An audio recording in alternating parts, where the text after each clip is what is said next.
what did we have next? Next we have what's called the style theory. So let me go just right here.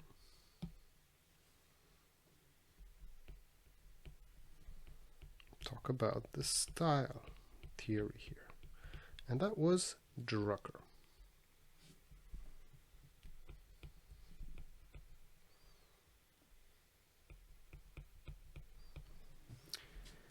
Now, Drucker was thinking that a business has three basic functions.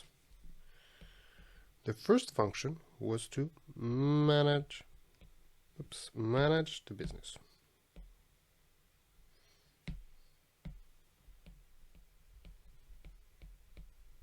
So having an actual manager. And he would create customers.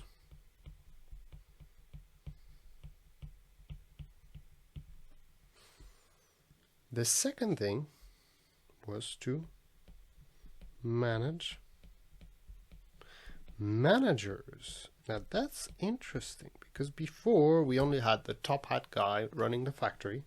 Now he's introducing different layers inside the organization with managers of managers, with some structure.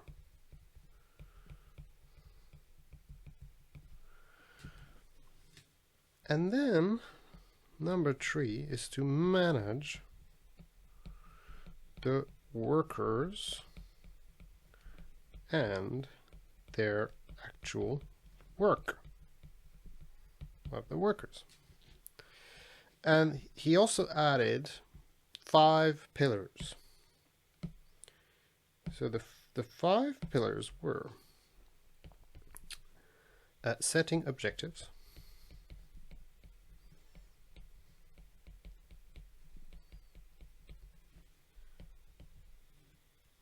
organizing the work,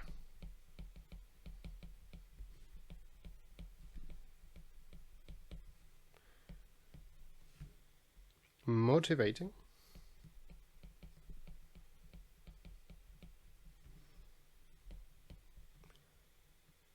measurement of performance, and developing